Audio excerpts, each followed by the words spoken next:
जय जय राम कृष्ण हरी हरी जय जय राम कृष्ण हरी हरी जय जय राम कृष्ण हरी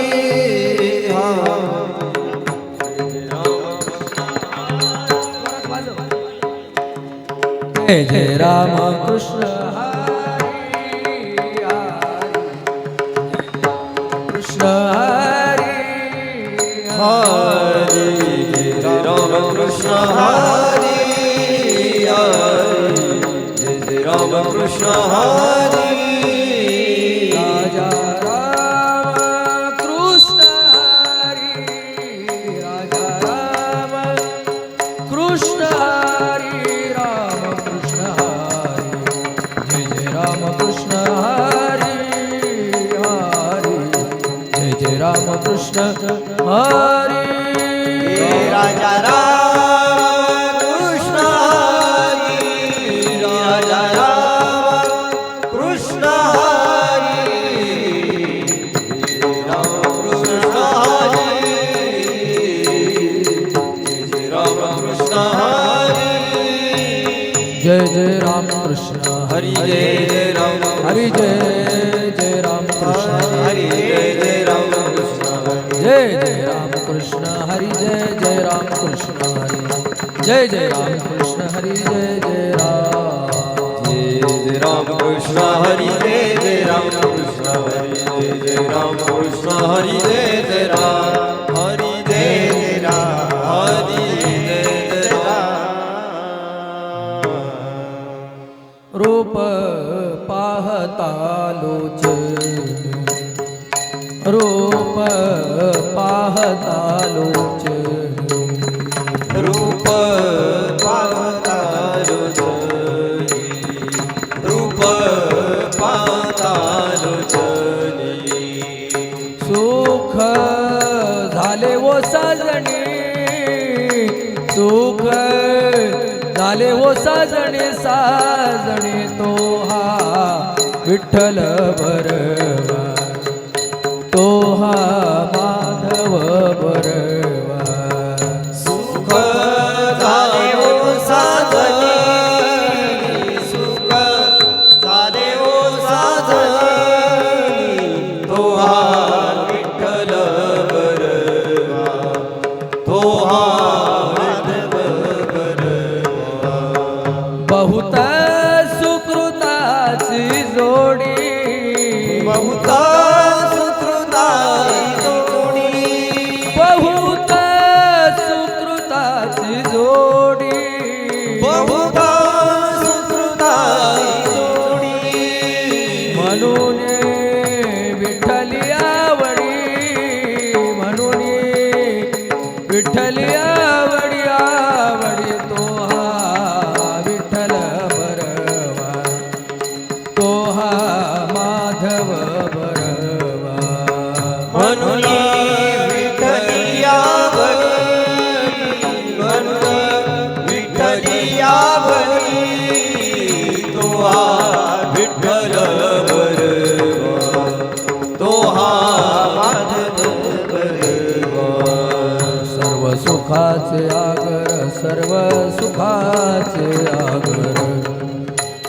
सर्व सुखाचे आगर सर्व सुखाचे आगर सर्व सुखाचे आगर सर्व सुखाचे आगर सर्व सुखाचे आगर सर्व सुखाचे आगर बाप रखुमा देवीवर बाप रखुमा देवीवर बाप रखुमा देवीवर तो हा विठ्ठल बरवा तो हा विठ्ठल बरवा तो हा माधव बरवा हे बाप रखुमा देवी बर बाप रखुमा देवी बर बाप रखुमा देवी बर तो हा विठ्ठल बरवा तो हा विठ्ठल बरवा तो हा माधव जय जय राम कृष्ण हरी जय राम हरी जय राम कृष्ण हरी जय राम कृष्ण हरी जय राम कृष्ण हरी जय राम कृष्ण हरी जय राम कृष्ण हरी जय राम कृष्ण हरी जय राम कृष्ण हरी जय राम कृष्ण हरी जय राम हरी जय राम हरी जय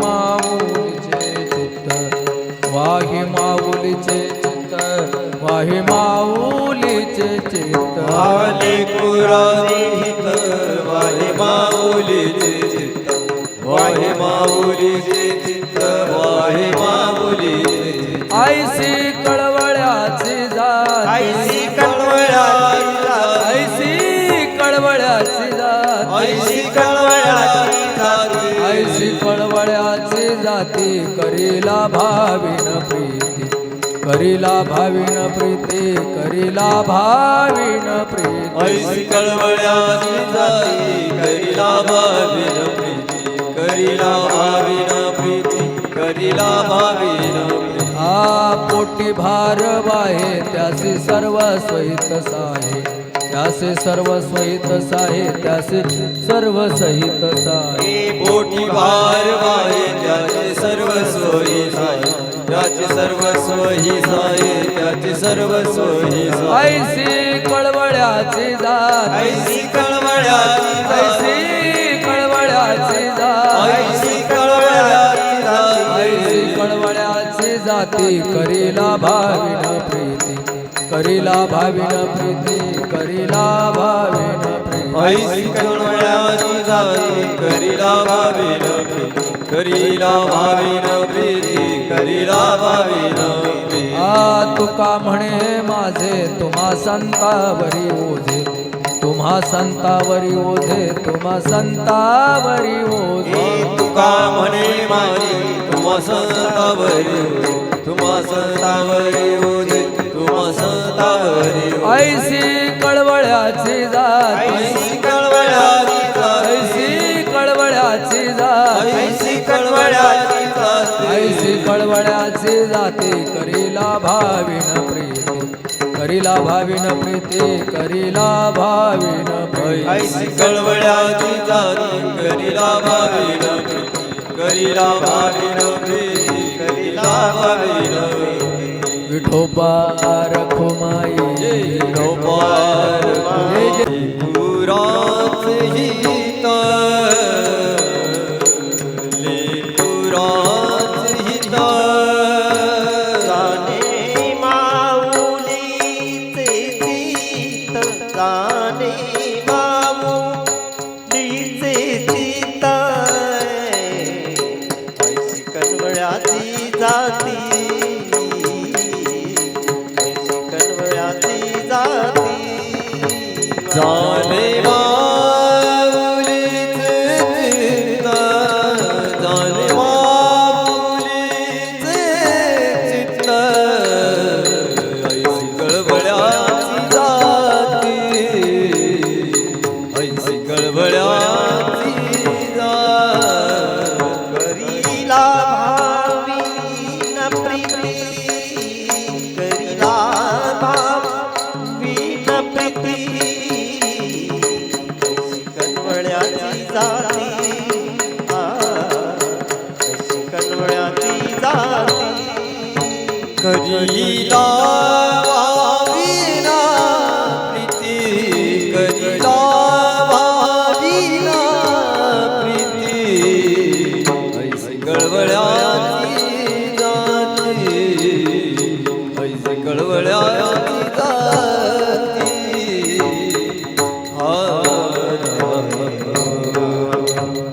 विठ्ठल विठ्ठल विठ्ठल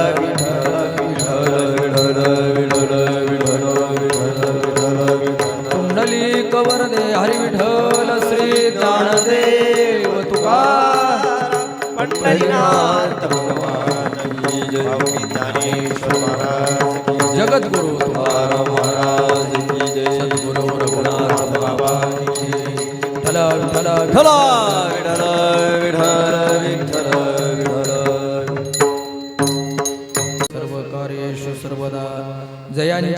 या स्मरण होय सकळ विद्यांचे अधिकरण तेची वंदो श्री चरण श्री गुरूंचे ते नमस्कारुण आता ब्रह्मानंदम परमसुखदम केवलम ज्ञानमूर्तिम द्वंद्वातीतं गगन सदृशम तत्त्वमस्यादिलक्ष्यम् एकम नित्यम विमलम अचलम सर्वादि साक्षीभूतम भावातीतं त्रिगुणरहितं सद्गुरुं नमामि। प्रस्तुत प्राप्त प्रसंगी प्राप्त स्थळी अत्यंत दुःखित अंतकरणाने या ठिकाणी उपस्थित असणारे आहेर परिवाराशी अनुबंधित असणारे सर्व देहलग जीवलग नातलग आणि प्रेमसंबंधानं उपस्थित असणारी सर्व पुरुष मंडळी माता भगिनी किम निमित्तानं आपण या ठिकाणी आलेलो आहोत याचं निमित्त सगळ्यांना ज्ञात आहे। आपल्या सगळ्यांशी प्रेमाचा अनुबंध असणाऱ्या गंगा भागीरथी सीताबाई सकाराम आहेर या मातृचरणांचं आपल्यातून जाणं झालं। 1 वर्षापूर्वी या मातृचरणांचं निधन झालं आणि त्यांच्या वर्ष श्राद्धाच्या निमित्तानं श्रद्धेनं क्रियती इति श्राद्धाः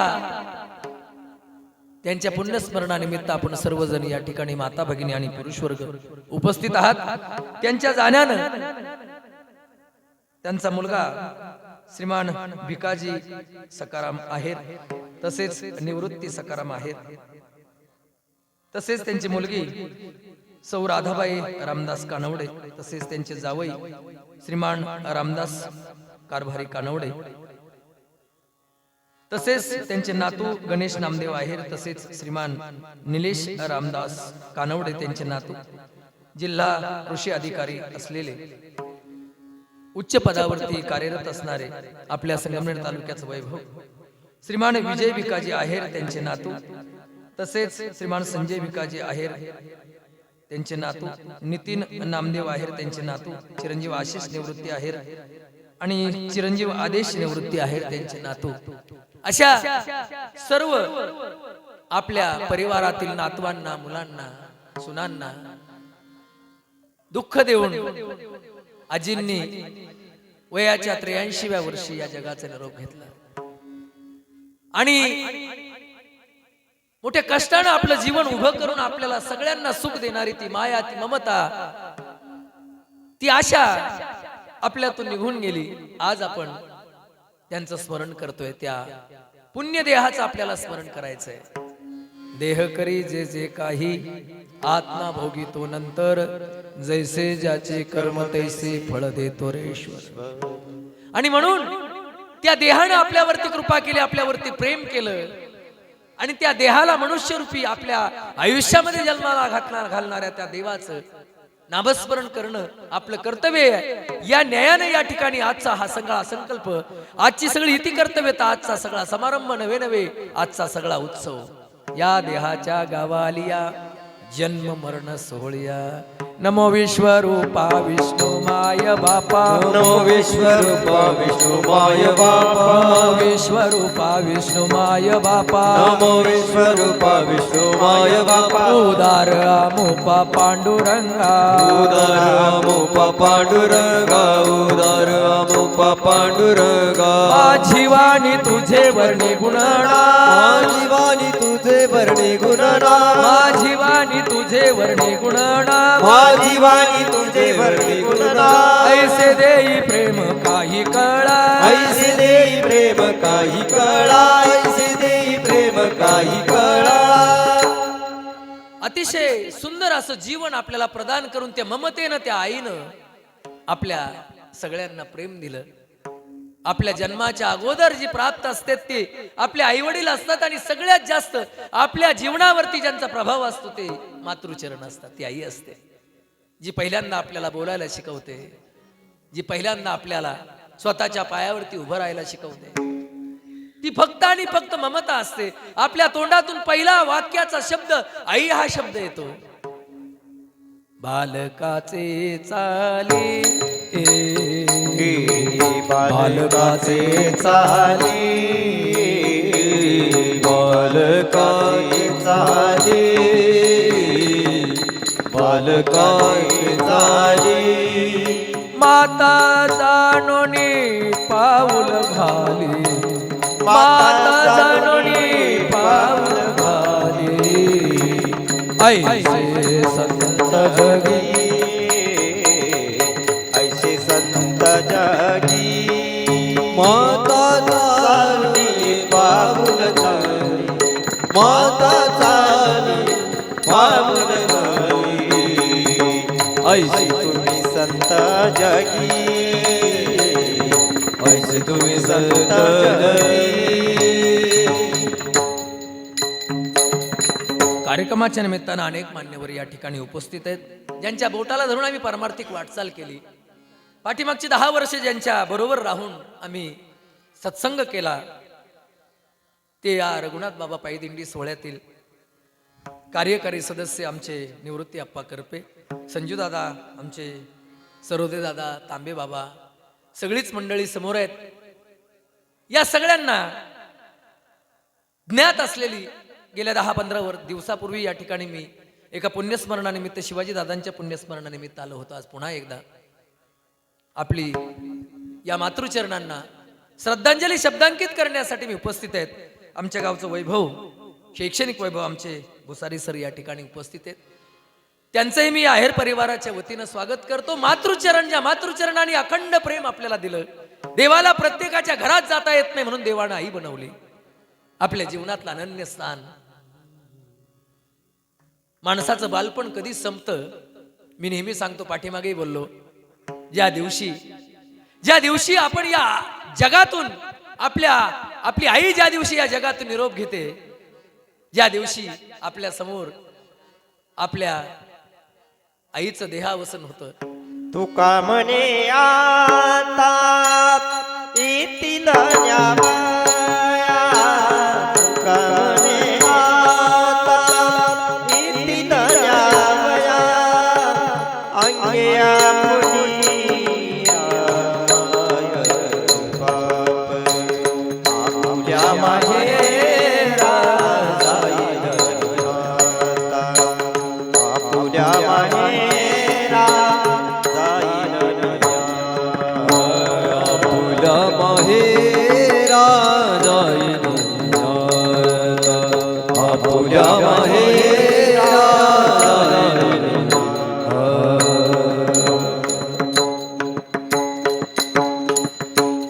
ज्या दिवशी, कोणत्या दिवशी आपलं बालपण संपतं, ज्या दिवशी आई या जगाचा निरोप घेते, त्या दिवशी आपलं बालपण संपतं. त्या दिवशी अचानक आपण मोठे होतो, कारण आतापर्यंत बाहेरून कुठूनही आल्यानंतर डोक्यावरून हात फिरणारे ते डोळे, बाहेरून आल्यानंतर कुठे गेला होतात, कशासाठी गेला होतात, कोणत्या कारणानं गेला होतात, हे विचारणारे शब्द सांगणारं नातच संपून जातं.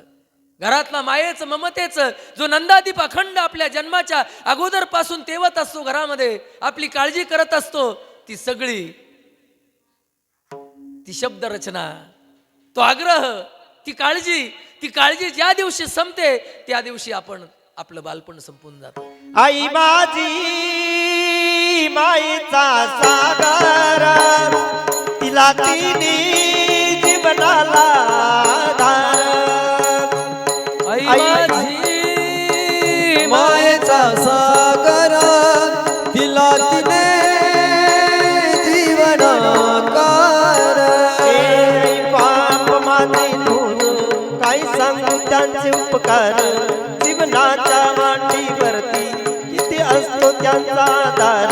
आई माझी माईचा सागर तिला तिने जीवना. आई माझी मायेचा सागर तिला तिने जीवनाकार. तळपत्या उन्हात रखरखत्या रानात तळपत्या उन्हात रखरखत्या रानात कधी मिळेल मुठभर घास. हो कधी मिळेल मुठभर घास. कधी घडेल तिला उपवास. आई माझी सागर तिला तिने जीवनाकार.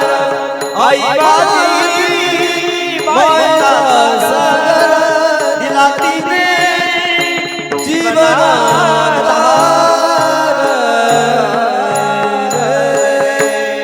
आपल्या जीवनातलं सर्व सर्वस्व अर्पण करून आपल्या जीवनामध्ये, आपल्या जीवनात आपल्या वाट्याला आलेलं सगळं अर्पण करून ती माय माऊली फक्त आणि फक्त आपल्याला प्रेम आणि प्रेमच देते. अखंड जीवन समर्पित करून आतापर्यंत वडिलांच्या घरी राहत असताना आणि आमच्या मातोश्रींचं जीवन एवढं कृतार्थतेचं होतं. याच गावामध्ये माहेर आणि याच गावामध्ये सासर. आमच्या कोकणे बाबांच्या भगिनी असणाऱ्या याच गावामध्ये त्यांचा विवाह झाला. याच गावामध्ये त्यांचं अखंड जीवन गेलं. आपल्या मुलांना मोठं करताना, आपल्या सगळ्या मुलींना आनंद देताना आपला नातू मोठ्या पदावरती कार्यरत असलेला पाहिला. आपल्या नातवांची मोठी खत औषधाची दुकानं पाहिली. आपली नातवं स्वतःच्या पायावरती उभं राहताना पाहिली. एवढं सगळं वैभव त्या ममतेला, त्या मातेला प्राप्त झालं. आणि खरोखर हेच यश असतं एखाद्या ममतेचं, एखाद्या आईचं. कार्यक्रमाच्या निमित्तानं अनेक मान्यवर उपस्थित आहेत.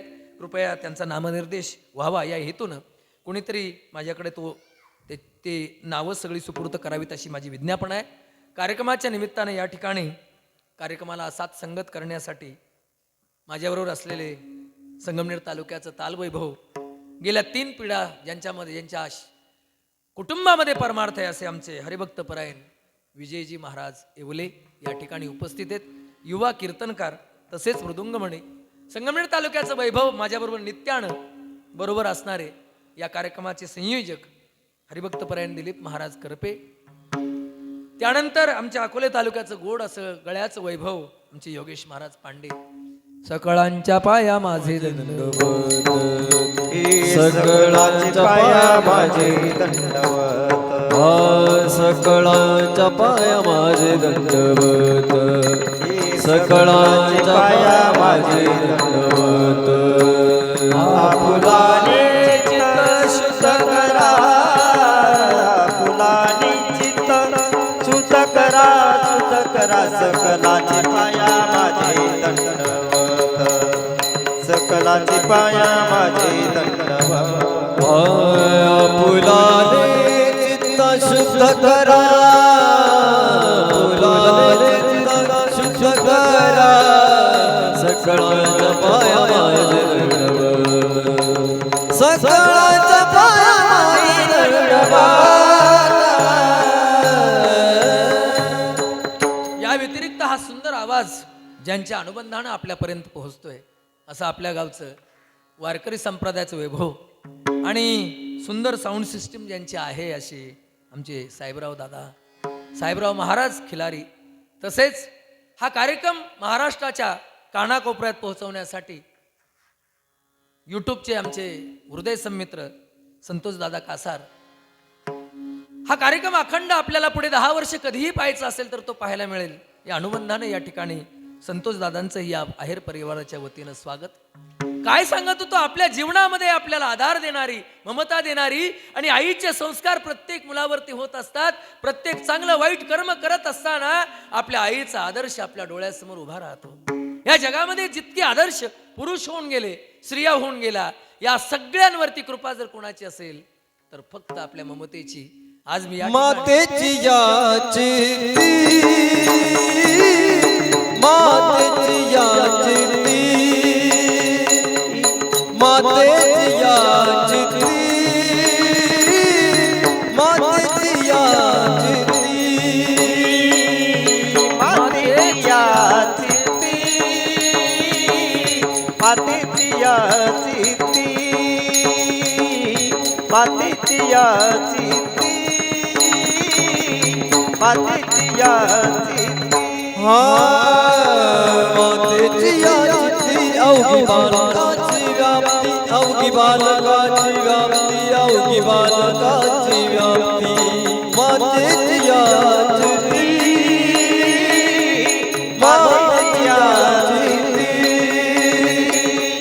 मातेची याची,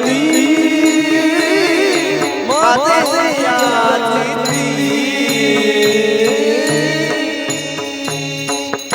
मग ती आई कुणाची असू दे, एखाद्या प्राण्याची जरी आई असली तरी सुद्धा ती ममता असते. आपण त्याचा विचार करत नाही. समोर बसलेली माणसं सगळीच माणसं माळकरी आहेत असं नाही, मला कुणाला दुखवायचं नाही, परंतु आपण नात्याचा विचार करत नाही, भावनांची कदर करत नाही. मांसाहार करणारी माणसं तर अजिबातच करत नाही. प्रत्येक प्राण्याला आई असते, प्रत्येक प्राण्याला नाती असतात. मांसाचे छोटे छोटे त्या शरीराचे तुकडे करताना, त्याचं आहार म्हणून अन्नामध्ये सेवन करताना आपण सगळ्यांच्या भावनाचा शिरच्छेद आपण करत असतो. एखाद्या प्राण्याचं मांस त्याचे तुकडे करून खाणारी मंडळी त्या सगळ्या भावनांचा शिरच्छेद करत असतात. आमचे प्रेममूर्ती नामदेवरायांनी आपल्या या सगळ्याची सुंदर अशा शब्दामध्ये रचना करताना एक पक्षिणी सांगितली. ती पक्षिणी घरट्यामध्ये असताना आपल्या मुलांची काळजी करत असते. पक्षी अंगणी उतरती, पक्षी अंगणी उतरती, पक्षी अंगणी उतरती, पक्षी अंगणी उतरती. असू द्या, विषय वेगळ्या ठिकाणी गेलाय, मला थोडस थांबवायचं. मी काय सांगत होतो, प्रेममूर्ती नामदेवराय एका पक्षिणीचं वर्णन करतात.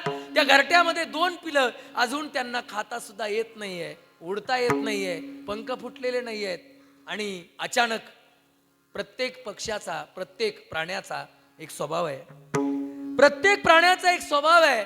कोणताच प्राणी रात्रीचा आवाज करत नाही, परंतु त्या पिलांना भूक लागली पहाटे, आणि पहाटे भूक लागल्यानंतर त्यांनी आपलं छोट्याशा, नुकत्याच 4-5 दिवसापूर्वी जन्माला आलेल्या त्या छोट्याशा पक्षिणीच्या पिलांनी आवाज करायला सुरुवात केली.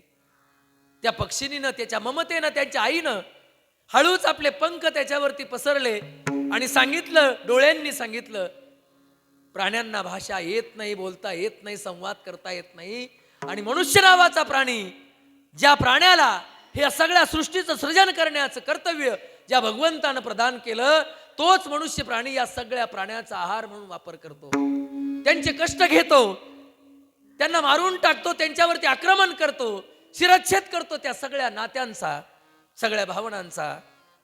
त्या पक्षिणीनं पंखानं त्या पिलांना दोन्हींना झाकलं आणि सांगितलं, आपला धर्म नाही आहे, सूर्य उगवल्याशिवाय बाहेर पडणं आपला धर्म नाही आहे.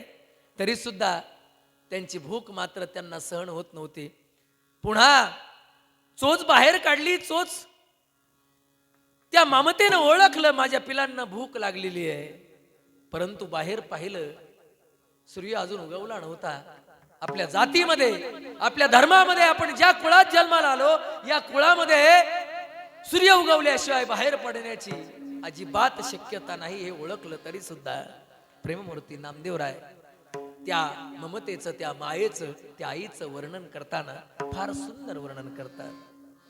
प्रभाते चारी यासी जाये पक्षिणी, प्रभाते चारी यासी जाये पक्षिणी, प्रभाते सारी या पक्षिणी, प्रभात सारी या पक्षिणी.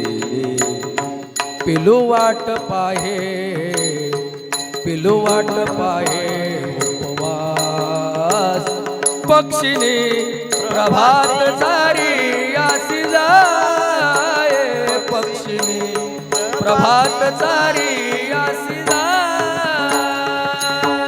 प्रभात सारी यादगार पक्षिणी, प्रभात सारी यादगार पक्षिणी.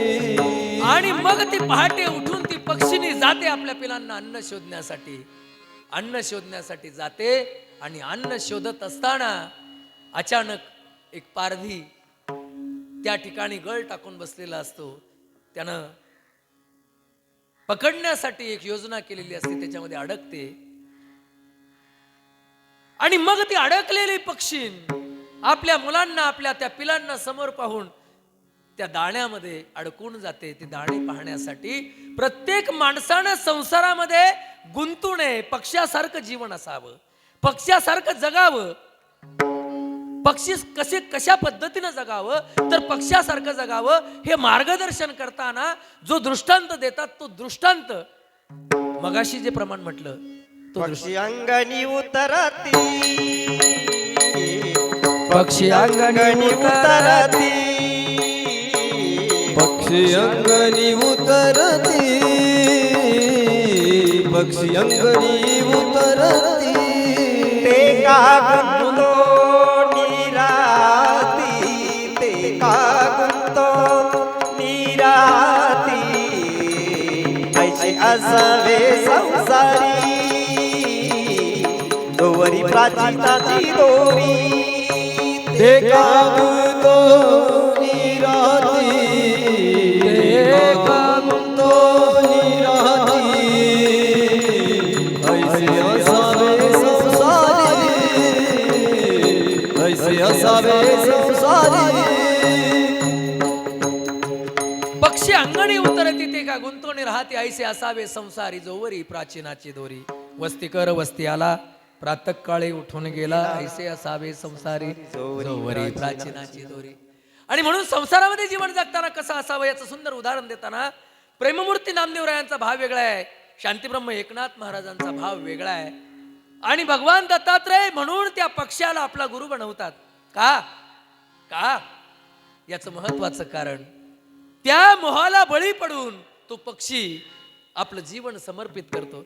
आणि पक्ष्यांचं अजून एक वैशिष्ट्य, कोणताच पक्षी आपलं मरण दुसऱ्या प्राण्याला दिसू देत नाही.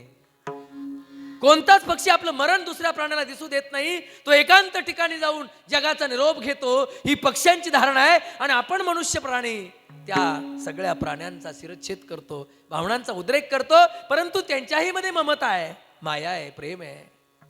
आणि म्हणून जशी आपली आई आहे तशी त्यांची पण आई आहे. आणि म्हणून त्या ममतेला विज्ञापना करताना आज आमच्या आईंच्या स्मृतींना अभिवादन करताना आज जगद्गुरु तुकोबाराय यांनी आपल्या आईचं वर्णन करताना ज्या शब्दांची रचना केली आहे, आज आई म्हणायला तयार नाही जगद्गुरु तुकोबाराय. आज श्री म्हणायला, बाई म्हणायला तयार नाही, तर आज माऊली म्हणतात. या जगामध्ये विश्वामध्ये एकच माऊली आहे. आपल्याला सगळ्यांना माहिती आहे. का बरं असावं याचं कारण, आईच्या ममतेशिवाय ज्यांनी आपलं ममत्व आपल्याला सांगितलं ते विश्वमाऊली ज्ञानोबाराय. त्यांना आपण माऊली म्हणतो. ज्ञानराज माझी योग्याची माऊली, ज्ञानराज माझी योग्याची माऊली, ज्ञानराज माझी योगाची माऊली, ज्ञानराज माझी योगाची माऊली. जिने निगमवली प्रगट केली, जिने निगमवली प्रगट केली, ज्ञानराज माझी योगाची माऊली, ज्ञानराज माझी योगाची माऊली. जगद्गुरु तुकोबाराय आज आईला माऊली या संबोधनानं आज व्यक्त होत आहेत. लेकुराचे हित वाहे माऊलीचे चित्त. माऊली वेगळी, आई वेगळी, ममता वेगळी. आई फक्त जी लेकराचा विचार करते ती आई असते. या अखंड विश्वाचा विचार करते. संतांचे शब्द, आपली रचना किंवा आपली विचार करण्याची धारा फक्त मर्यादित असते, परंतु संतांची विचार करण्याची धारा ही अमर्याद असते. संतांचा विचार हा संपूर्ण जगाला, आपण आपल्या शरीरापुरतं पांघरून टाकतो, परंतु संत मात्र मायेचं पांघरून टाकताना अखंड विश्वाला व्यापून टाकतात. एवढा सुंदर विचार आपल्या त्या संतांचा असतो. आणि म्हणून संतांची रचना करताना आज फक्त आणि फक्त लेकरासाठी आज ती माऊली होते. अभंगाचं पहिलं चरण. लेकुराचे हित, लेकुराचे हित, लेकुराचे हित, लेकुराचे हित, लेकुराची ता, लेकुराची ता, लेकुराची ता, लेकुराची ता, लेकुराचे हित,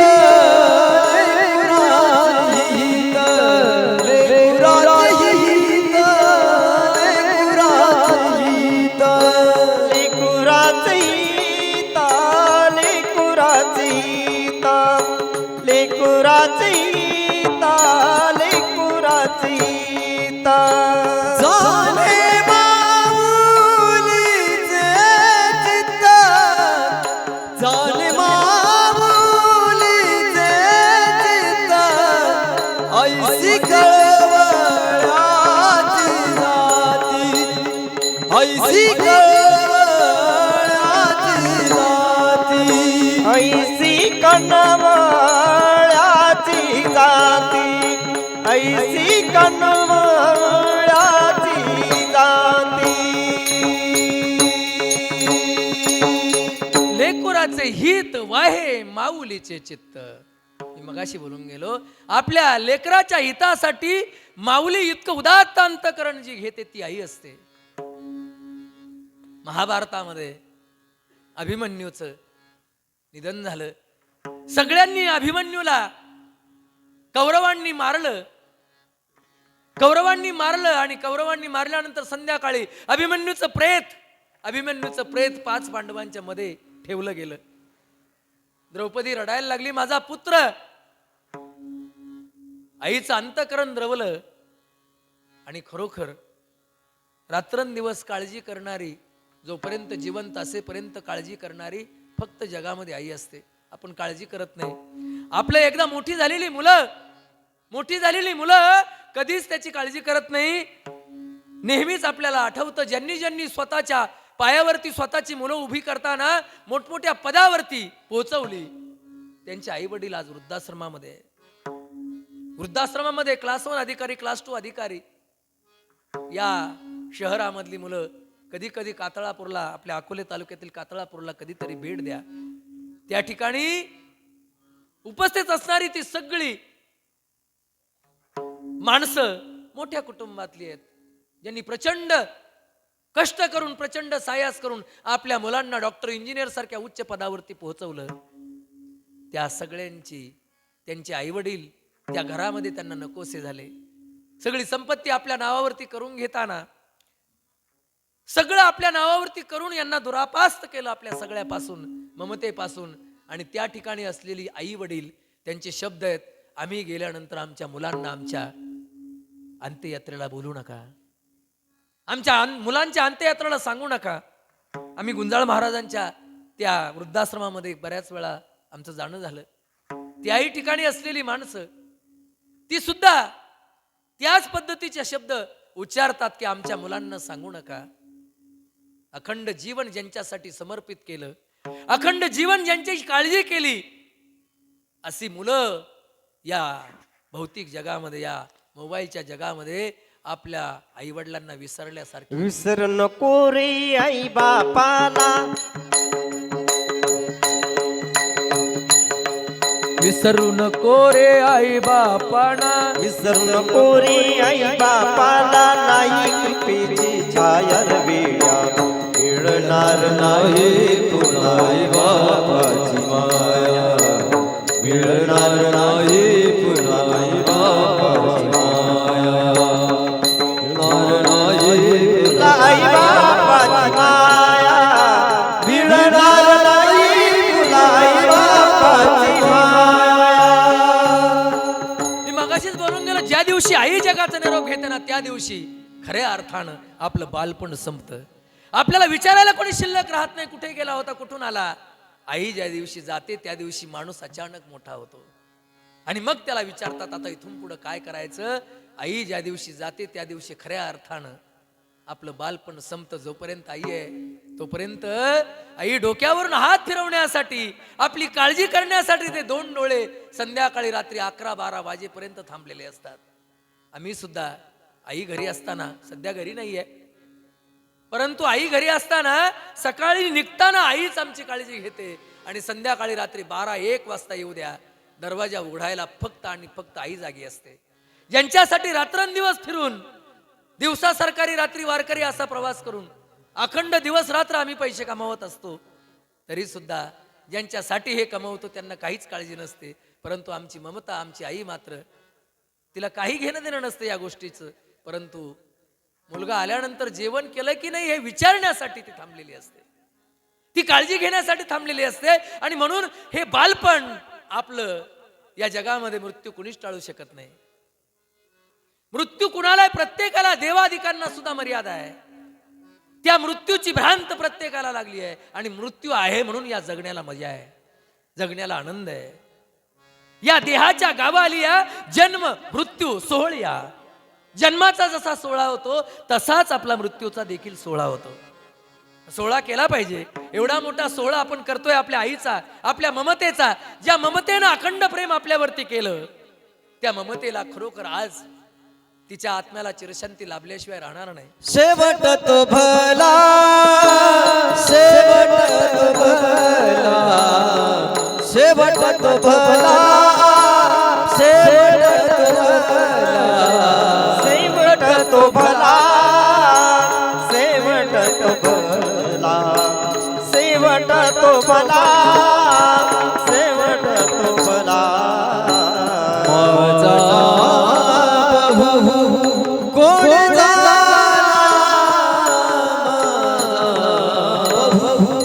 कोण झाला, आलो निजाचा माहेरा, आलो निजाचा माहेरा, आलो निजाच्या माहेरा, आलो निजाच्या माहेरा. मृत्यू कोणालाच टाळता येत नाही. 1 वर्षापूर्वी आमच्या आजींच्या देहवासना शांत झाल्या. 1 वर्षापूर्वी सगळ्यांच्या साक्षीनं आपण त्यांना तिलांजली दिली. त्यांचा देह शांत झाला. पंचमहाभूतांचा तो देह पंचमहाभूतांमध्ये विलीन करण्यात आला. 1 वर्षापूर्वी त्यांच्या नावानं गट फोडला गेला. पंचमहाभूतांचा देह पंचमहाभूतामध्ये विलीन झाला. दिली दसऱ्या विधीच्या तिलांजली निमित्तानं कुळनाम रूपासी, शरीर ज्याचे त्याचे समर्पिले, शरीर ज्याचे त्याचे समर्पिले. दिली तिलांजली कुळनाम रूपासी, शरीर ज्याचे त्याचे समर्पिले, शरीर ज्याचे त्याचे समर्पिले. आणि 1 वर्षानंतर आज आपण त्यांचं स्मरण करतो. याचं काय कारण? जोपर्यंत दशक्रिया विधी होत नाही तोपर्यंत भाऊबंदकीला सुतक असतं. आणि 1 वर्ष होईपर्यंत त्या कुटुंबाला सुतक असतं. नवीन कापडं घेतली जात नाही, सण साजरा केला जात नाही, मंगल कार्य केलं जात नाही. आणि आज 11 महिन्यानंतर, 11.5 महिन्यानंतर आज त्यांच्या आत्म्याला, आज आत्म्याचा प्रवास त्यांचा पुढे सुरू होणार आहे. आज आत्मा मुक्त होणार आहे. आणि म्हणून त्या आत्म्याला चिरशांती लाभावी म्हणून हा सगळा अट्टहास आहे. हे सगळं करताना, त्या ममतेला तिलांजली देताना आज पुन्हा एकदा पिंडदान आणि अन्नदान करणार आहे. ही आपली परंपरा आहे. याचं कारण आमच्या महाराष्ट्राच्या देवतेला, पांडुरंगाला या ठिकाणी आमच्या पुंडलिक रायानं या ठिकाणी आणलं. जन्मोजन्मीच्या सायास करून जन्मोजन्मी आम्ही बहु पुण्य केले, जन्मोजन्मी बहु पुण्य केले.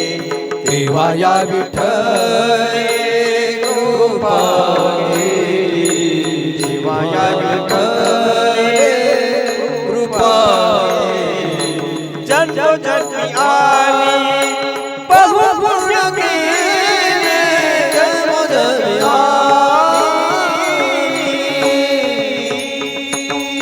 काय त्या पुंडलिक रायानं पुण्यकर्म केलं असेल. आणि म्हणून तो पुंडलिक राय आईवडिलांची सेवा केल्यामुळं, आणि आज आपल्या घरामध्ये ते आईवडील आपल्या घरामध्ये जोपर्यंत आहे ना, तोपर्यंत कुठल्याच पंढरपूरच्या देवाकडे जायची गरज नाही. याचं कारण आपल्या घरामध्येच आपले आई आणि वडील जे पुंडलिक रायानं केलं तेच आपल्याला करायचं. आदि चरण धरावे तू आई बापाचे, मग स्मरण करावी तू भगवंताचे.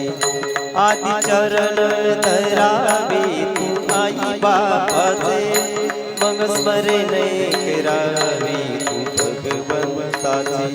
तुला होईन दर्शन मन मंदिरी, आई वडिलांच्या पावन चरणावरी. देव भेटेल तुझला आपल्या घरी, आई वडिलांच्या पावन चरणावरी. मी काय सांगत होतो, पुंडलिक रायानं कृपा करून कर्नाटकातला कानडा राजा पंढरीचा आमच्या पंढरपुरामध्ये आणला. सर्व सुखाचा आगर झाला. आणि जो जो आईवडिलांची सेवा करतो त्याला तो पुंडलिकाच्या दृष्टिकोनातून तो पंढरपूरचा प्रत्येकाला भेटायला येतो. नवे नवे आपल्या काळजी करतो. तो पुंडलिक राय, तो पांडुरंग त्या पुंडलिक रायाच्या संबोधनातून सर्व सुखाचा आगर होतो. आणि ज्या ठिकाणी आईवडिलांची सेवा केली जाते, ज्या ठिकाणी आईवडिलांची सेवा केली जाते त्या ठिकाणी पुंडलिक तुमचा प्रपंच करण्यासाठी मागे पुढे उभा राहे. कुरुक्षेत्रावरती अभिमन्यूचं निधन झालं. आणि अभिमन्यूच्या 5ही पांडव बरोबर असताना एवढे मोठे शूरवीर एका बाणामध्ये, एका अर्जुनाच्या एका बाणामध्ये सगळ्यांचा पराभव करू इतकी शक्ती असणारा अर्जुन डोळ्यामध्ये अश्रू आणून आपल्या मुलाचं प्रेत पाहत होता. भीम ज्याच्या गदा युद्धानं या जमिनीला सुद्धा छिद्र पाडता येईल एवढं बलाढ्य सामर्थ्य असलेला भीम, धर्मराजा, नकुल, सहदेव सगळे बाजूने उभे होते. आणि या जगाचा मालक भगवान श्रीकृष्ण मोठ्या दुःखित अंतकरणानं त्या अभिमन्यूचं प्रेत पाहत होता. द्रौपदीच्या तोंडातून बाहेर पडलेला शब्द आता कोणती दिशा गेली सांगता येत नव्हतं. त्या आईचं अंतकरण द्रवलं होतं. धाय मोकलून रडणारी ती आई शोकाकुल अंतकरणानं भगवान परमात्म्याकडे पाहत होती. आणि आज पहिल्यांदा तो भगवान योगेश्वर शांत पद्धतीनं त्या ममतेकडे पाहत होता, त्या आईच्या अंतकरणाकडे पाहत होता. काही वेळामध्ये कुणी मारलं हे भगवान परमात्म्यानं सांगितलं. आणि अश्वत्थामाला आणण्यात आलं. त्या ठिकाणी अश्वत्थाम्याला आणण्यात आलं, इतर सगळ्यांना आणण्यात आलं. तो प्रसंग त्या ममतेनं सहन केला. ममता शांत झाली. कौरव पांडवांनी ते दुःख संपलं. दुसरा प्रसंग पुन्हा रात्रीच्या अंधारामध्ये अश्वत्थाम्यानं त्या पांडवांची सगळी मुलं मारून टाकली. आणि मारून टाकल्यानंतर पुन्हा दुसऱ्यांदा द्रौपदीनं ती मुलं पाहिली, छोटी छोटी मुलं, ज्यांना कौरव पांडवांचं युद्ध देखील माहित नव्हतं, ज्यांना काहीच कळत नव्हतं. काम, क्रोध, मनमत्सर, दंभ आणि अहंकार या षडविकाराचा स्पर्श नसणारी छोटी छोटीशी लेकरं, रात्री द्रौपदीच्या कुशीला झोपलेली, एकाच अंथरुणावरती पहुडलेली लेकरं सकाळी गतप्राण झालेली पाहताना द्रौपदीने शेजारी पाहिलं. आपली सगळी लेकरं मरून पडली होती, रक्त गोठून गेलं होतं. आणि पुन्हा एकदा द्रौपदीला शोक अनावर झाला. पुन्हा सगळे पांडव जमा झाले. अभिमन्यूचं दुःख 3 दिवसापूर्वी संपलं होतं. आणि आज पुन्हा द्रौपदीला त्या सगळ्या छोट्या मुलांचं मृत्यूचं सांत्वन कसं करावं ही भ्रांत भगवंताला वाटायला लागली. भगवंत 5 पांडव सगळे जमा झाले. आणि आता द्रौपदी मात्र काहीतरी वेगळं केल्याशिवाय राहणार नाही. कुणी मारलं? भगवंतानं सांगितलं अश्वत्थाम्यानं मारलं. अश्वत्थाम्याला आणण्यात आलं. अश्वत्थामा खाली मान घालून रात्रीच्या अंधारात केलेल्या कृत्याची पश्चातापाची भ्रांत त्याच्या डोळ्यामध्ये दिसत होती. जमिनीकडे पाहत होता. प्रत्येक पांडव मुठी आवळून बसला होता. एकाच गावामध्ये अश्वत्थाम्याचे तुकडे करावे असं वाटत होतं. आणि भगवंतानं त्या द्रौपदीला विचारलं, द्रौपदी, आरोपी ज्यानं मारले तो तुझ्या समोर उभा आहे अश्वत्थामा, सांग कोणती शिक्षा करायची. त्या सगळ्या लेकरांची आई डोळ्यामध्ये अश्रू पाहून रात्रीच्या अंधारामध्ये आनंदानं झोपी गेलेल्या त्या लेकरांचे मृत झालेले चेहरे पाहत होते. अश्वत्थाम्याकडे पाहिलं, त्याचा चेहरा जमिनीकडे होता. खरोखर त्या आईनं मुठी आवळल्या आणि आपल्या भगवंताला सांगितलं, देवा श्रीकृष्णा, अश्वत्थाम्याला शिक्षा द्यायची आहे, काहीच शिक्षा देऊ नको. अश्वत्थाम्याला काहीच शिक्षा देऊ नको. याचं कारण काल परवा दिवशी 4 दिवसापूर्वी 11व्या दिवशी अभिमन्यूला मरताना त्याचं शव पाहताना तो शोक माझा अनावर झाला. त्या शोकातून मी बाहेर पडले. आणि आज या 6 लेकरांचा मृत्यू पाहताना आज माझ्या ममतेला अतीव दुःख होते. तरी सुद्धा मी हे सगळं सहन करू शकते. परंतु या अश्वत्थाम्याची आई, अश्वत्थाम्याची ममता, या अश्वत्थामा एकुलता एक आहे आईला. आईला एकुलता एक आहे. या आईला एकुलता एक असणाऱ्या अश्वत्थाम्याचं मरणाचं दुःख त्याची आई पचवू शकणार नाही. हे अश्वत्थाम्याला तसंच सोडून दे. याचं कारण ती देखील आई आहे, मी देखील आई आहे. मी सहन करू शकते. या जगाचं ज्ञान मला आहे, भगवंताला ओळखण्याचं ज्ञान मला आहे, परंतु त्याची आई मात्र हे दुःख सहन करू शकत नाही. याला माऊली असं म्हणतात. हा द्रौपदीचा जो भाव आहे, आईचा आईबद्दलचा विचार करण्याचा भाव आहे, हा ममतेचा आहे. आणि ही ममता फक्त आणि फक्त आपल्या लेकराचाच विचार करते. अभंगाचं द्रौपदी. ऐशी कनवळ्याचे जाती, ऐशी कनवळ्याचे जाती, ऐसी कळवळ्याची जाती, ऐसी कळवळ्याची जाती, करिला भावी ना प्रीती, करिला भावी ना प्रीती, ऐशी कनवळ्याची जाती, ऐशी कनवळ्याची जाती, करिला भाविन प्रीती, करिला भाविन प्रीती, ऐसी कळवळ्याची जाती, ऐसी कळवळ्याची जाती. ऐसी कळवळ्याची जाती, करी लाभाविन प्रीती. कुठल्याही लाभाशिवाय, कुठल्याही लाभाशिवाय. शाळेतली मुलं आम्ही पाहायला ज्या ज्या वेळेस जातो, एखादं मतिमंद, परवा दिवशी मी आमच्या दिंडीच्या नियोजनासाठी टाहाकारी गावाला गेलो होतो, आमच्या मामांकडे. संध्याकाळचा मुक्कामाची व्यवस्था त्यांच्याकडे होती आणि ती घरी नव्हते म्हणून शेजारचा, त्यांच्या नातेसंबंधातला एक माणूस, आमचाच मामा होता, थोडासा दूरचा, त्यानं सांगितलं या, ते अजून आले नाही. आणि गेलो त्यांच्याकडे गेल्यानंतर घरामध्ये पाहिलं, 2 अपंग मुलं, मतिमंद मुलं त्या घरामध्ये खेळत होती. एकालाही स्वतःच्या पायावरती उभं राहता येत नव्हतं, अन्न खाता येत नव्हतं, बोलता येत नव्हतं, चालता येत नव्हतं.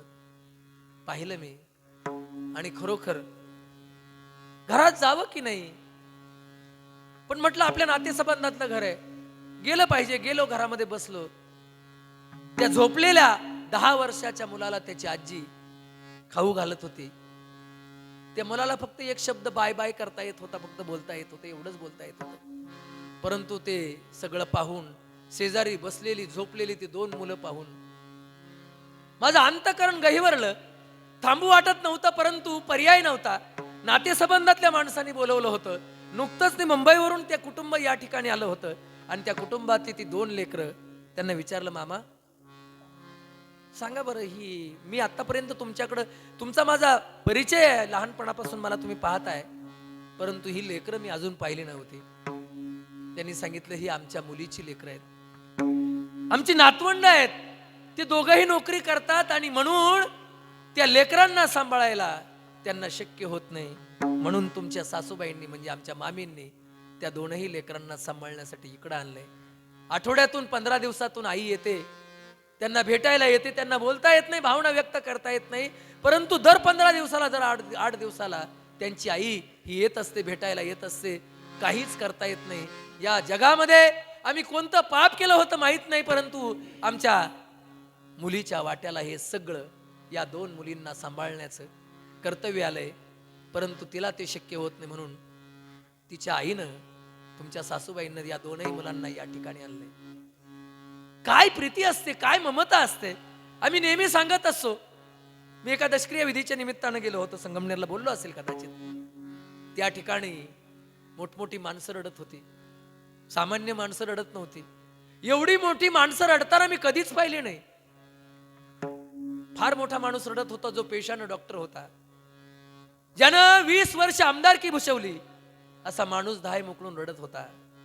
जो माणूस या महाराष्ट्र राज्याचा महसूल मंत्री होता, तोही माणूस रडत होता.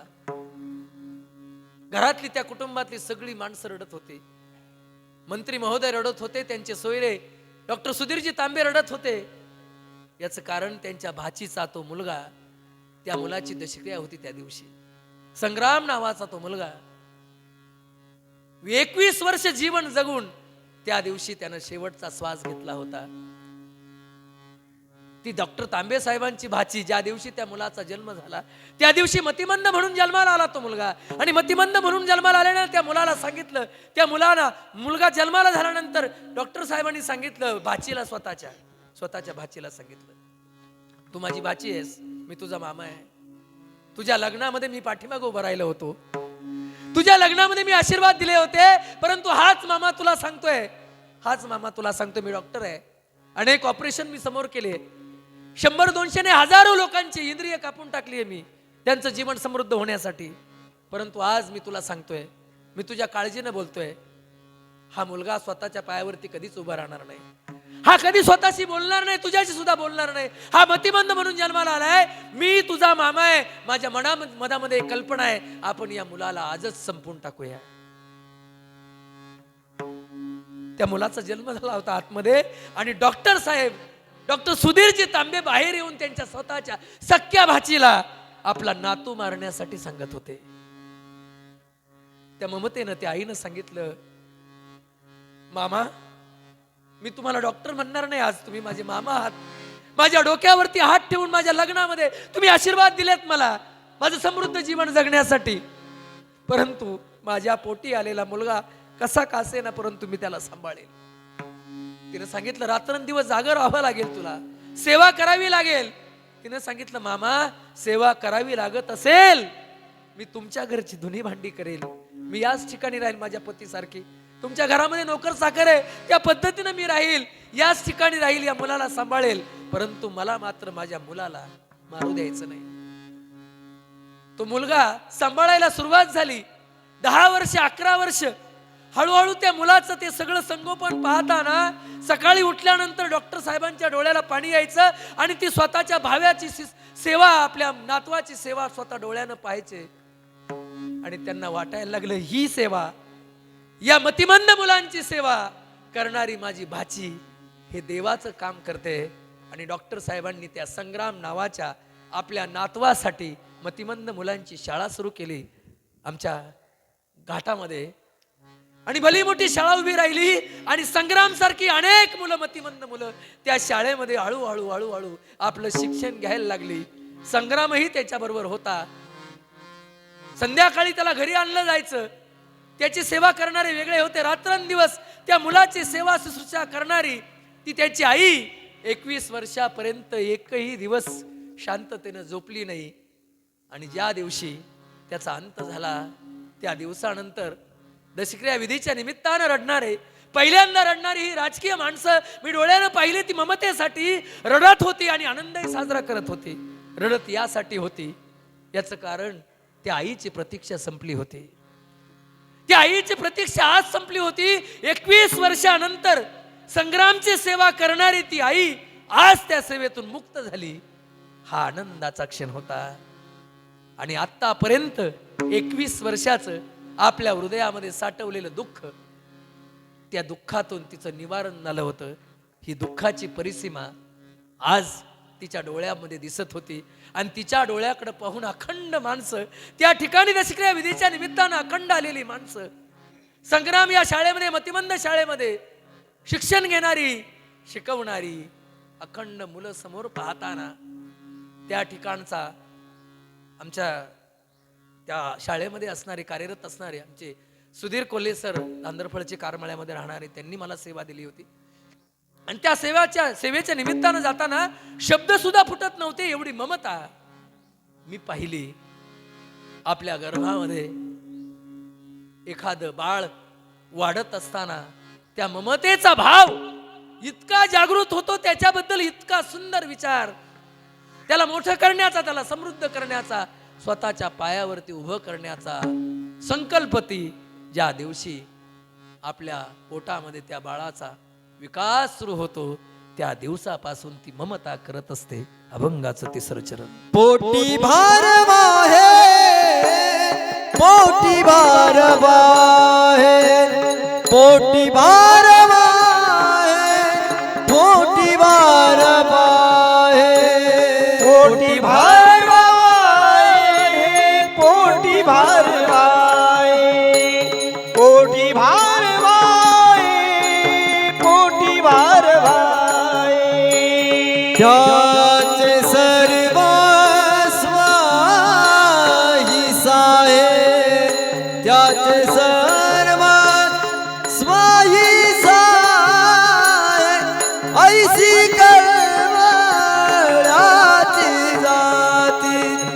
ऐसी कळवळ्याची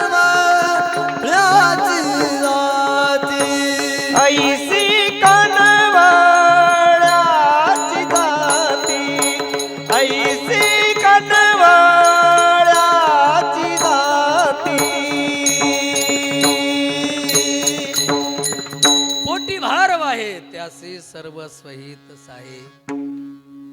आपल्या पोटामध्ये 9 महिने भार वाहते आणि 9 महिने भार वाहिल्यानंतर आपल्या त्या पतीला सांगते, पहा तुमचं मूल, पहा तुमची मुलगी.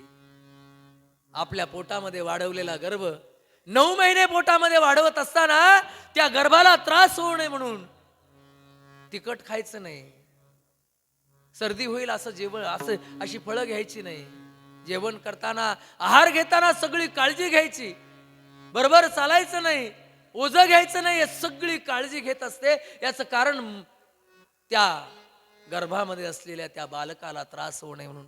पूर्वीच्या काळची 5-5, 6-6 लेकरं जन्माला घालणारे ती सगळी महिला मंडळी. आज तो बदल आहे. पूर्वी घरीच मुलं जन्माला येत होती आणि घरीच लोकांचं निधन होत होतं. आता हॉस्पिटलमध्ये जन्माला येतात आणि हॉस्पिटलमध्येच मरतात. बरोबर आहे की नाही? माया राहिली नाही.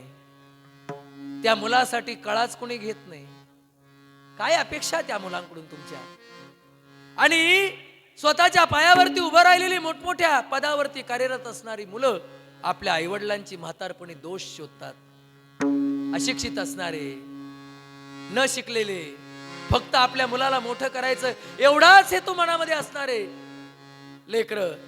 मी माझ्यावरून सांगतो, माझ्या आजोबांनी मोठमोठ्या पदावरती मुलं मोठी केली, परंतु मोठमोठ्या पदावरती मुलं असली तरी सुद्धा शेवटचा श्वास घेताना ज्या दिवशी माझ्या आजोबांचं निधन झालं त्या दिवशी मला आनंद झाला सगळ्यात जास्त. मी बीएड करण्यासाठी जळगावला होतो. मला निरोप आला, फोन आला त्या काळामध्ये, बाबांचं निधन झालं. म्हटलं छान झालं. याचं कारण सगळ्यात जास्त सेवा करण्याची संधी मला प्राप्त झाली. आणि अजून सांगू तुम्हाला, आमचे आजोबा वारकरी होते, भजन करत होते आणि त्यांचा वारसा माझ्याकडे आला. आणि हे सगळं पुण्य, भजन करण्याचं, कीर्तन करण्याचं, प्रवचन करण्याचं, हे सगळं भाग्य मला माझ्या आजोबांमुळे प्राप्त झालं. त्यांच्या समोर मला कीर्तन करता नाही आलं, त्यांच्या समोर प्रवचन नाही करता आलं त्या काळामध्ये मी ते सगळं, परंतु भजन मात्र करत होतो, मृदुंग वाजत होतो. हे सगळं आजोबांनी पाहिलं आणि त्यावेळेस त्यांना अभिमान वाटायचा. आणि खरोखर कायमी उद्धार कायमी उद्धार पावीन कृपा करील नारायण काय कृपा करील नारायण ऐसे तुम्ही सांगा संत जन ऐसे तुम्ही सांगा संत जन करा समाधान चित्त खंडनील कर्म काय खंडनील कर्म ऐसे तुम्ही सांगा संत जन खंड काय खंडनील ही सगळी पुण्याई त्या आईवडिलांची, त्या आपल्या पिढीमध्ये असणाऱ्या माणसांची आहे. हे सगळं पुण्य त्यांच्याकडून आपल्याला येतं. ऐसी कळवळ्याची जाती पोटी भार वाहे त्यासी सर्वस्व हितच आहे. ही सगळी पुण्याई त्यांच्यामुळे येते. कार्तिक महिन्यामध्ये आता आळंदीच्या वारीमध्ये आमच्या पुतण्यानं, छोटासा लहानसा असणारा, 5 वर्ष वय त्याचं, फक्त 5 वर्ष, आणि 5 वर्षाच्या वयामध्ये त्यानं माळ घातली. म्हटलं मला काका माळ घालायची. वडिलांना सांगितलं, पप्पा मला, बाबा मला माळ घालायची. घातली माळ. 5 वर्षाचं वय आहे. त्याच्या बापाच्याही गळ्यात माळ नाही अजून, त्यानं माळ घातली. आणि माळ घातली, म्हटलं मला माळ घालायची, काढायचीच नाही, अजून काहीच माहित नाही. 5 वर्षाचं वय, अजून काहीच माहित नाही, तरी सुद्धा म्हटला मी आयुष्यामध्ये कधीच माळ काढणार नाही, छोटंसं लेकरू. म्हटलं माळ घालायची, ठीक आहे, उत्सव झाला पाहिजे.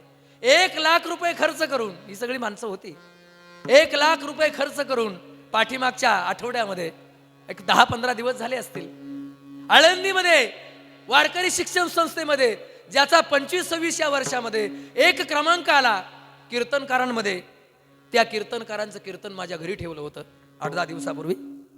आणि त्या कीर्तनकाराचं कीर्तन, एक क्रमांकानं उत्तीर्ण झालेल्या कीर्तनकाराचं कीर्तन त्या मुलाच्या, त्या माझ्या पुतण्याच्या वाढदिवसानिमित्त ठेवलं होतं. याचं निमित्त एकच होतं, वयाच्या 5व्या वर्षी त्या माझ्या छोट्याशा लेकरानं, माझ्या मुलानं कार्तिकीच्या दिवशी माळ घातली. हे वैभव आहे. वंश परंपरा दास समी अंकित वंश परंपरा दास मी अंकित परंपरा दास मी अंकित, वंश परंपरा दास मी अंकित. हे तुका मोकलिता लाजवना, तुका मोकलिता लाज कवना, लाज कवना. उपवास परणे राखीला दार म्हणता, उपवास परणे राखीला दार म्हणता. हे का सांगतोय? ही सगळी वंश परंपरा, हे सगळं पुण्य आपल्या पाठीमागच्या पिढीकडून आपल्याला आलंय. मला हे सांगायचंय. माझ्या शर्विलच्या वाढदिवसाच्या निमित्तानं बाळकृष्ण महाराज डांगे यांच्या कीर्तनातून आणि वयाच्या 6व्या वर्षापासून तो कीर्तनकार कीर्तन करत होता. आणि आज त्याचं वय 20 वर्ष आहे. आणि आज आळंदीमध्ये वारकरी शिक्षण संस्थेमध्ये पहिल्या क्रमांकाने उत्तीर्ण झाला. ही दोनही माणसं योगेश महाराज आमचे दिलीप मामा कीर्तनासाठी साथ संगत करण्यासाठी होते. मी का सांगतोय हे सगळं? याचं कारण हे सगळं पुण्य आपल्या आईकडून, आपल्या आजीकडून हे सगळं आपल्याला येतंय. त्या आईनं पुण्य केलंय म्हणून आज आपण सुखाचा घास घेतोय. त्या ममतेच्या कृपेनं आज आपण आपल्या जीवनामध्ये समृद्ध प्रवास करतोय. आपल्या आईचं अंतकरण, तिनं मनामध्ये आणलेल्या सगळ्या संकल्पना आज आपण त्या सगळ्या समर्पित करताना तो भाव मनामध्ये जागृत होतो. प्रत्येकाचं जीवन, आपल्या प्रत्येकाला मी तुम्हाला नेहमी सांगतो, 7 दिवसाचा सप्ताह करताना का नामस्मरण करतो?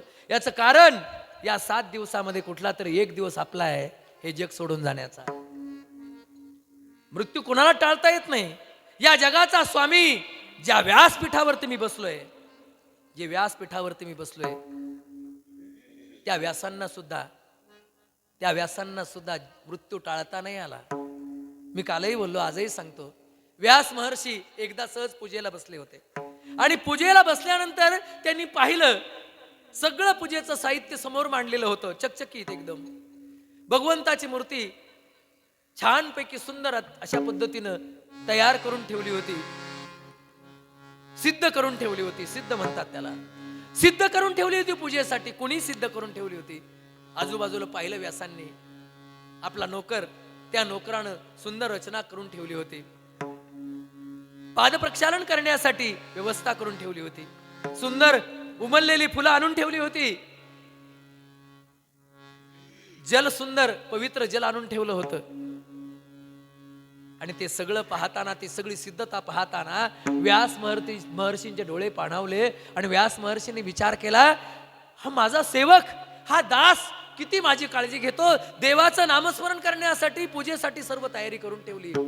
आणि व्यासांनी विचार केला, या माझ्या दासाला जर माझ्या इतकं कल्प आयुष्य जर मिळालं, माझं जेवढं आयुष्य तेवढं जर मला मिळालं, ब्रह्मदेवा इतकं आयुष्य जर मिळालं, मला नोकर बदलण्याची गरज वाटणार नाही, मला नोकर बदलता येणार नाही. हाच नोकर माझ्या मरणापर्यंत माझी काळजी घेईल आणि मला देवाचं नामस्मरण करता येईल.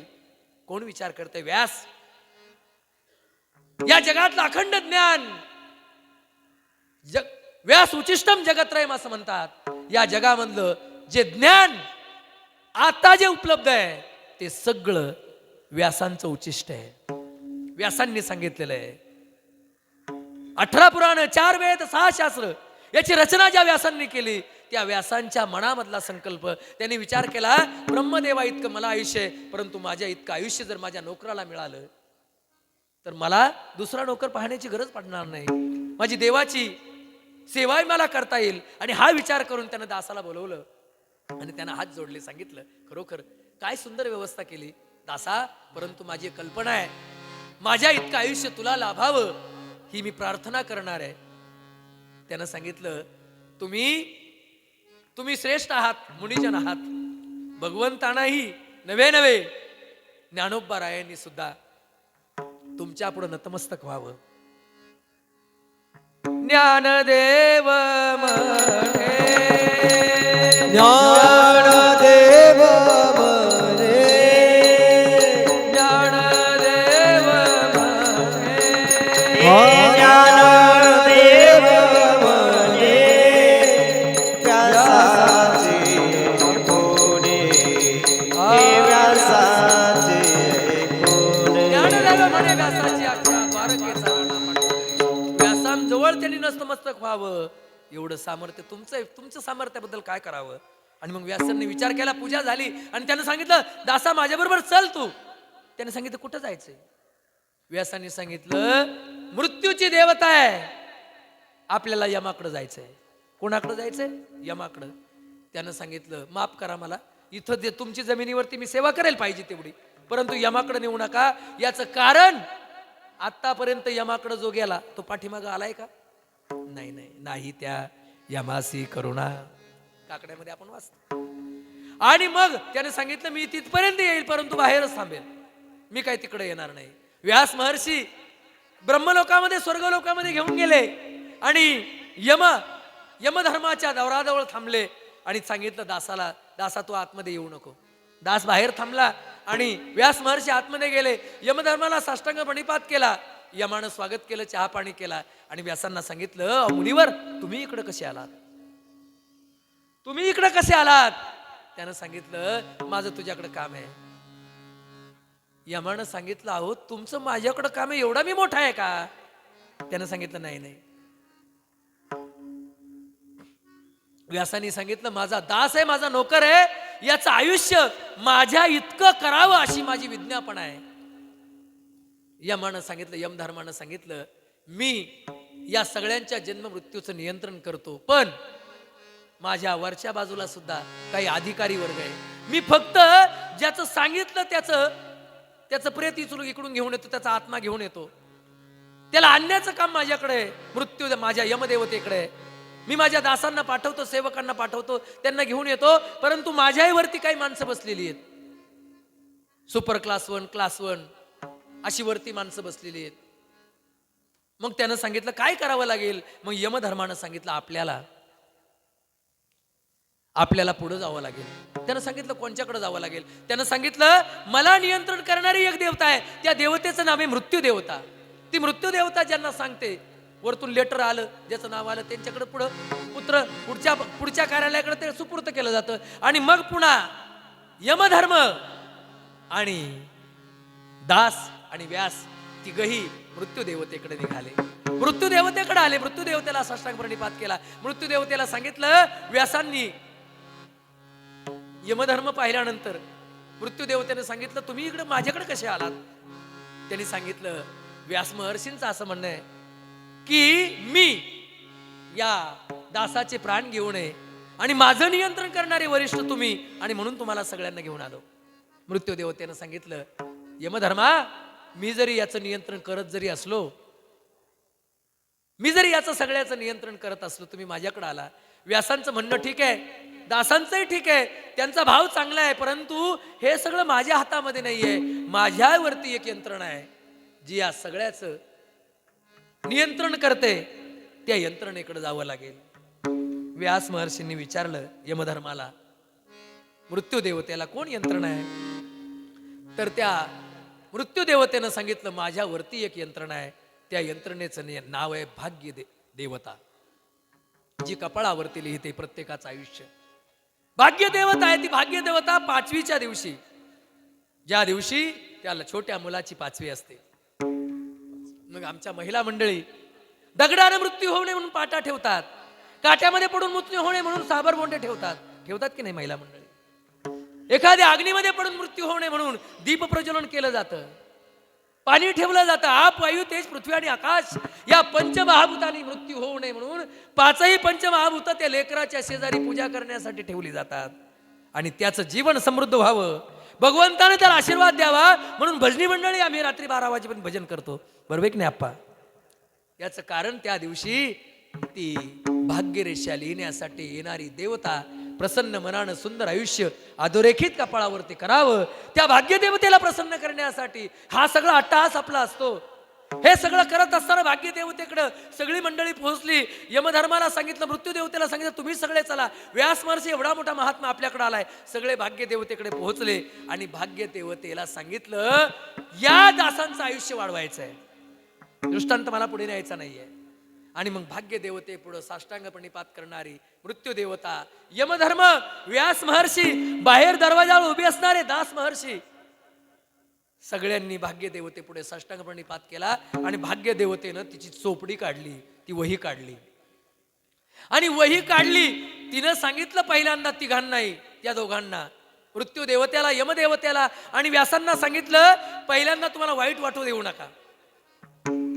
माझ्या याच्यात जे लिहिलेलं आहे ते मी लिहिलेलं नाहीये, हे मी ब्रह्मदेवानं लिहिलंय. ब्रह्मदेवानं हे लिहून दिलंय आणि ब्रह्मदेवानं लिहिलेलं पान मी वाचणार आहे. फक्त वाचण्याचं काम आणि पुढे पाठवण्याचं काम माझ्याकडे आहे. आणि मग चोपडी उचकली, ती वही उचकली आणि दासांच्या पुढचा कॉलम वाचायला सुरुवात केली.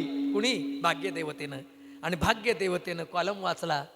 त्या भाग्यदेवतेनं त्या दासांच्या पुढे लिहिलं होतं, ज्या दिवशी मृत्यूदेवता, यमदेवता आणि व्यास हे तीनही माणसं ज्या दिवशी भाग्यदेवतेकडे येतील, त्या दिवशी दासाचा मृत्यू झालेला असेल. त्या दिवशी दासाचा मृत्यू झालेला असेल असं लिहिलं, वाचलं.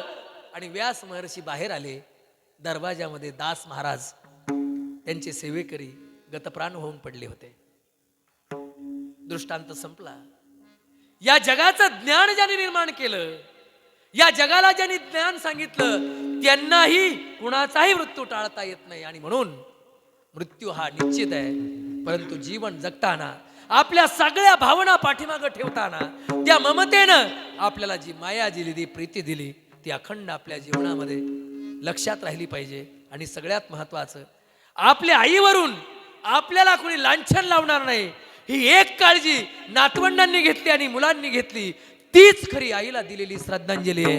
हाच भाव जगद्गुरु तुकोबराय शेवटचा. तुका म्हणे माझे, तुका म्हणे माझे, तुका म्हणे माझे, तुका म्हणे माझे, तुका म्हणे माझे, तुका म्हणे माझे, तुका म्हणे माझे, तुका म्हणे माझे, तुका म्हणे माझे, तुका म्हणे माझे, तुका म्हणे माझे, तुका म्हणे माझे, तुका म्हणे माझे, तुका म्हणे माझे, तुका म्हणे माझे, तुका म्हणे माझे. हे तुम्हा संतावरी ओझे, तुम्हा संतावरी ओझे, ऐसी कळवळ्याची जाती, ऐसी कळवळ्याची जाती.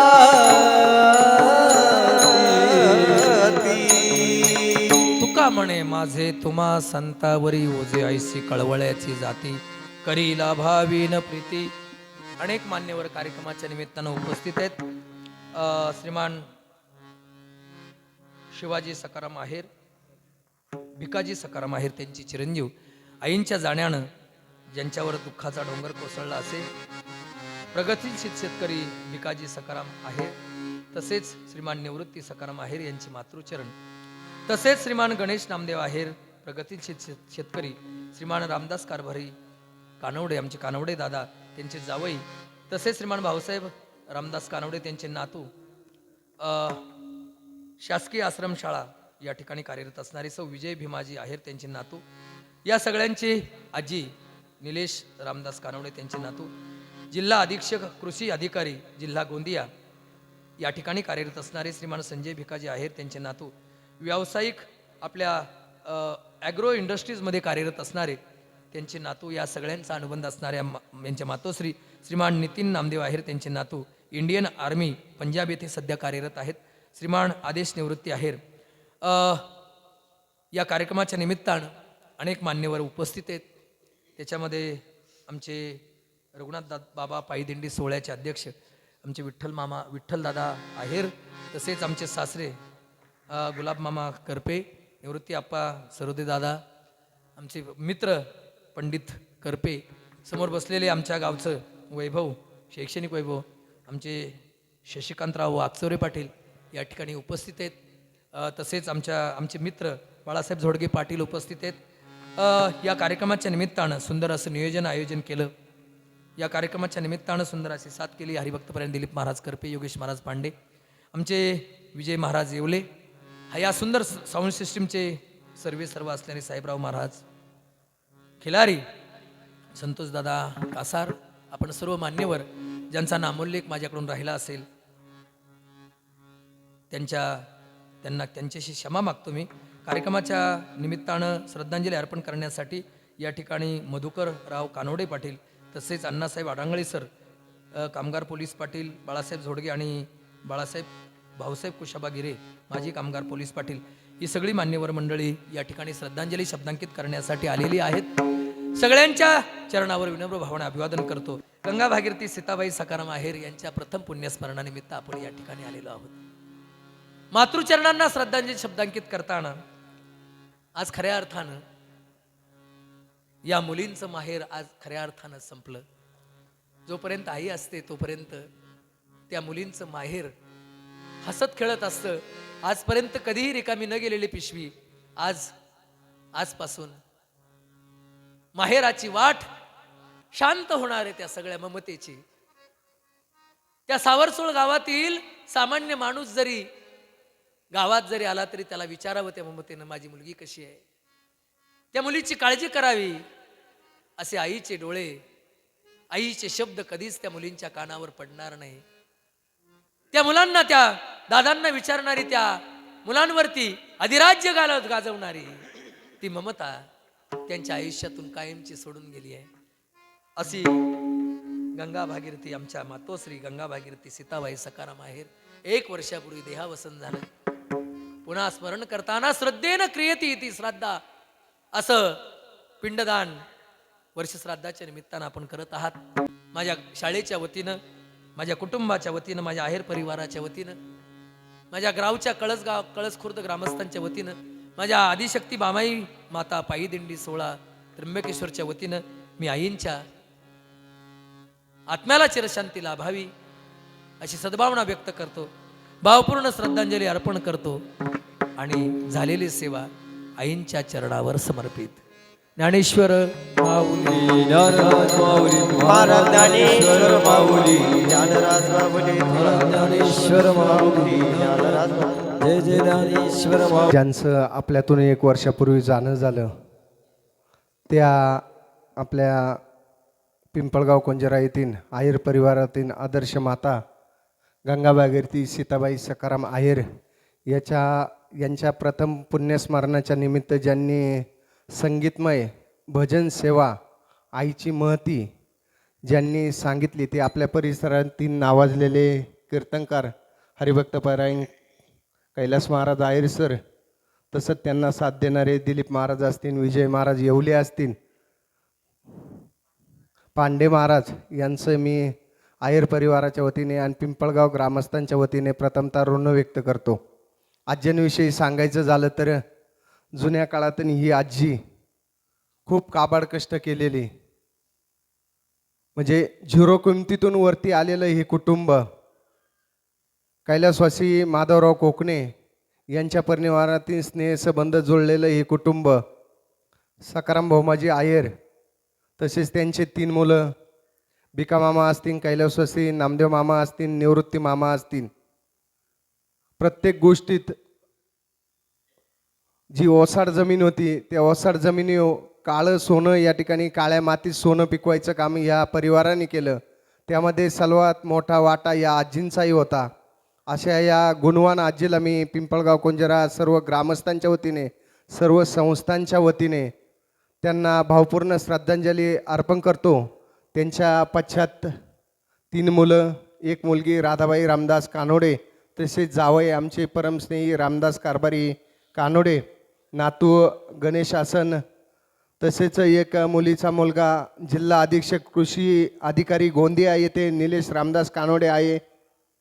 नातू भाऊसाहेब रामदास कानोडे, विजू आसन, नितीन आसन, आशिष आसन, आदेश संजय, असा हा परिवार. आजी जाण्याने आयर परिवाराला नक्कीच दुःख झालंय. सावरण्यातून शक्ती त्यांना देवो. श्रद्धांजली वाहण्यासाठी EDCC बँकेचे माजी शाखाधिकारी मधुकर कानोडे साहेब यांना विनंती की त्यांनी श्रद्धांजली वाहण्यासाठी पुढे यावं. उपस्थित आपतिष्ट नातेवाईक आणि आज ज्यांनी प्रवचन रूपी सेवा दिली ते कैलास महाराज आयर सर, उपस्थित बंधू आणि भगिनींनो, या कुटुंबाचा आमच्याशी संबंध झाल्यापासून या कुटुंबाशी आमचा सहवास आला.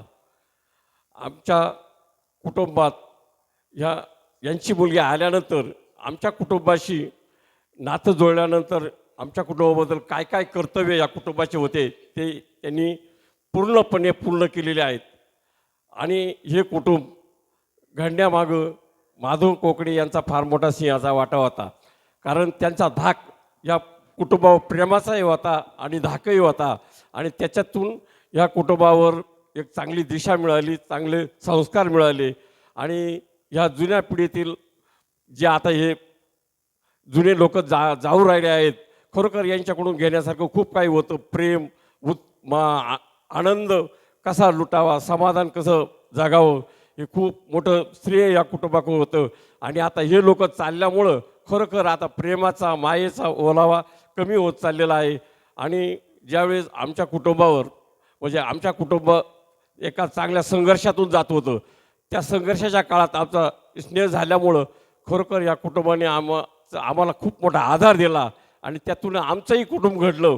म्हणून या कुटुंबातून या माता गेल्या यांच्या प्रती आमच्या गावाच्याही वतीनं, आमच्या कुटुंबाच्या वतीनं भावपूर्ण श्रद्धांजली अर्पण करतो. रामकृष्ण हरी.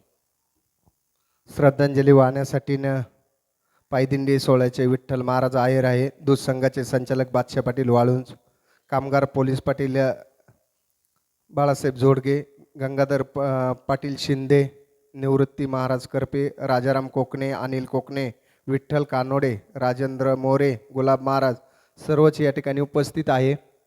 सामुदायिक श्रद्धांजलीसाठी सर्वांनी आपापल्या पायातील चप्पल काढून जागेवरती पसायदानासाठी उभं राहायचं आहे.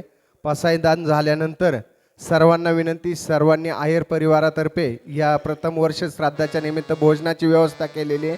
कृपा करून भोजन करून जावे. आणि ज्या पाहुण्यांनी कृपा करून टोपी टावेल आणले असन, ही प्रथा कृपा करून इथून पुढे बंद करावी ही विनंती.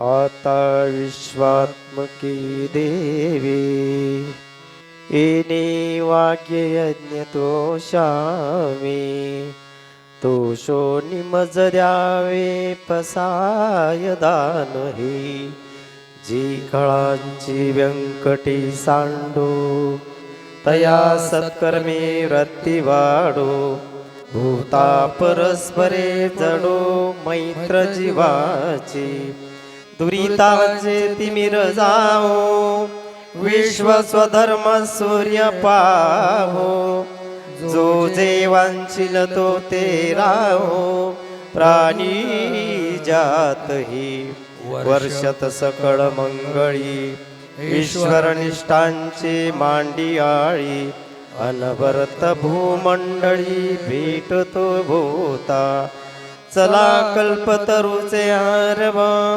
चेतना चिंतामणीचे गाव, बोलतेचे अर्णवो पिभूषाची, चंद्रमेचे अलांचन, मार्तंड जे तापहीन, ते सर्व ही सदा सज्जन, सोय रे होतो किंबहुना सर्व सुखी, पूर्ण होऊनी तिही लोकी, भजिजो आदि पुरुषी अखंडित, आणि ग्रंथ उपजिये विशेष लोकिये, द्रष्टांद्रष्ट विजये ओवाळेजी, येत म्हणे श्री विश्वेश्वरावो, आहोईल दान पसावो, येणेवरी ज्ञान देव सुखिया झाला,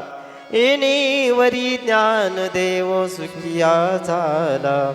ओम शांती शांती शांती. हॅलो. पुनश्च एकदा सर्व पाहुणे आणि ग्रामस्थांना विनंती, सर्वांनी भोजन करून जावे, कृपा करून तसं जाऊ नये ही नम्र विनंती. श्री सखाराम आयर यांच्यातर्फे महाराजांचा सन्मान होत आहे.